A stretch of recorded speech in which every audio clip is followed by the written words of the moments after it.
I make 2 big bundles of bamboo. That's gonna be my primary flotation.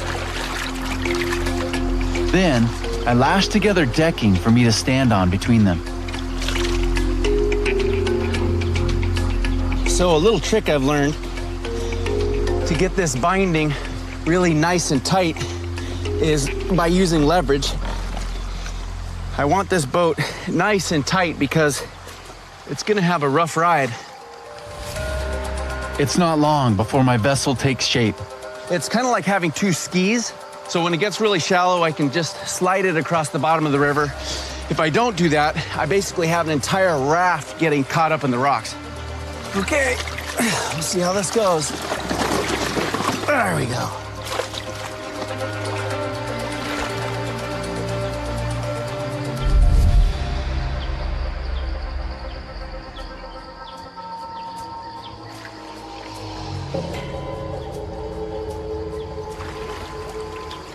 I'm using a pole to steer the raft and keep clear of obstacles. At least for right now, things are working out. I'm traveling triple the speed I was on land, saving both time and energy. I still have a lot of ground to cover. Further downstream, I'll reach a chain of mountains. I need to find a way over these towering obstacles to reach the next valley. Once there, I'll reunite with Boy and the other Mani hunters. But first, I need to get down this river. It's getting a little scabby here, but it's all right.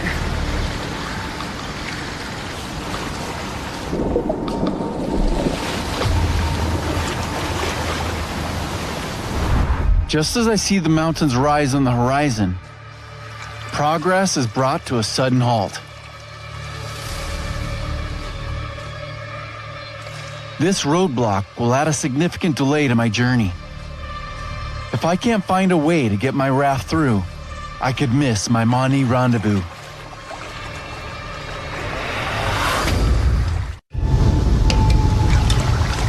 Time is against me, but I've noticed a possible solution to the river roadblock.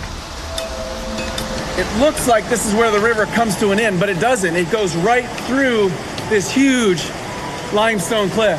And there's wind that's blowing through this cave, blowing all these branches. If this is a passageway through this mountain, it's gonna save me a lot of time. Otherwise, I gotta go all the way through these cliffs, which is just as dangerous. This potential shortcut is worth exploring. But I need to prepare myself before venturing into the unknown.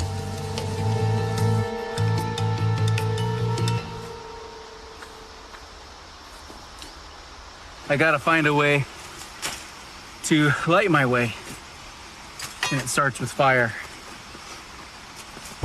So here I have a Mani style fire making kit. The components are a nice dry stick, which is pretty precious in a wet, damp, very humid forest like this. And then inside here, in the split of the stick, is the pashui, that rattan, felty material that Boy and I collected earlier. This is known as a sung, a simple but effective device that relies on friction to ignite the tinder held inside.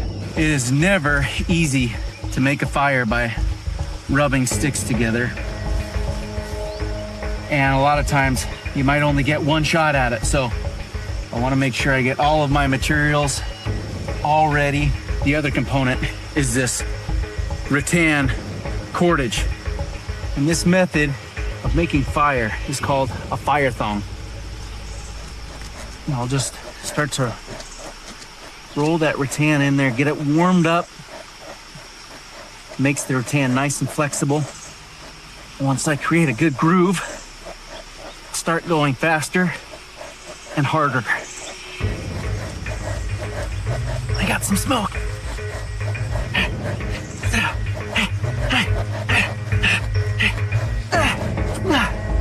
Okay, let's see if we got it to work.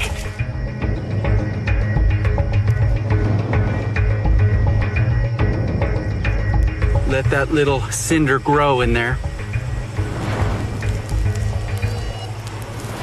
Okay, yeah, we got fire now.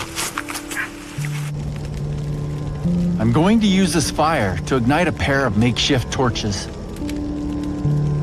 The key ingredient is the coconut husk I dipped in flammable tree resin.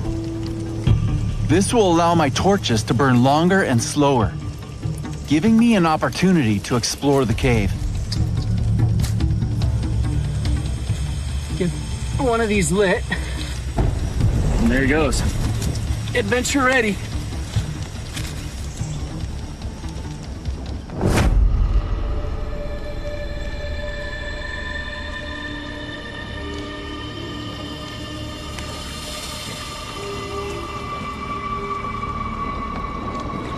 Southeast Asia has thousands of caves, including some of the longest and deepest systems in the world.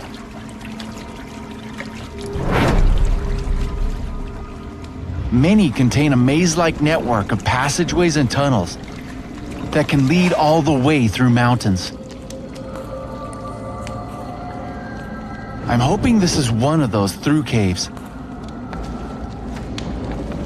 The early indications are good. I have a feeling I'm getting close. I think I can make out birds from out in the jungle.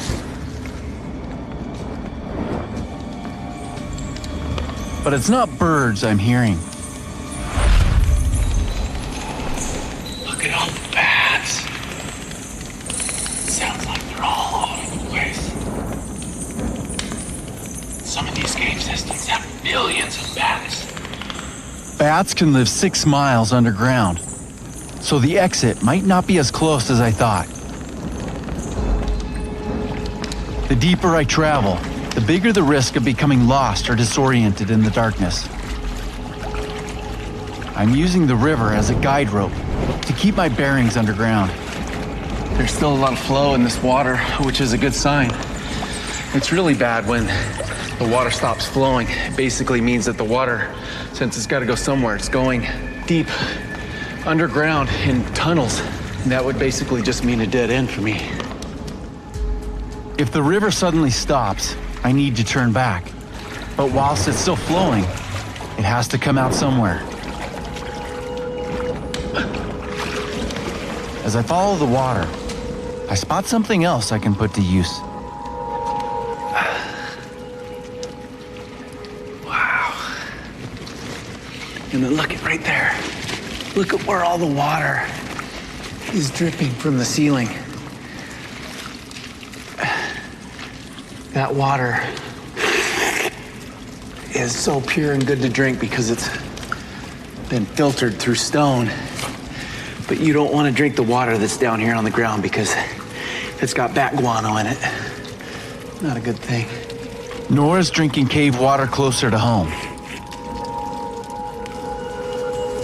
This hydrating pit stop is welcome, but it's no place to hang around. The clock is ticking. Oh no. I'm on my last torch now.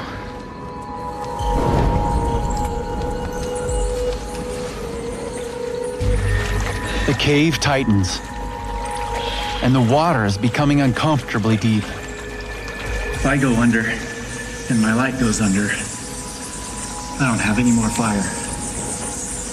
And you can imagine the kind of trouble I'd be in if that happened. My walk turns into a swim. Just as I'm about to head back, a ray of hope.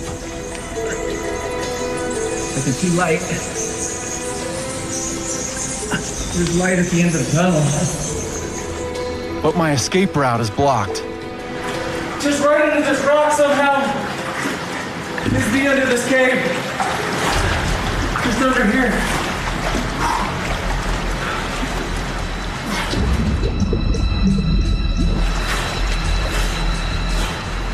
It's gotta just be right under here. I face an underwater bid for freedom.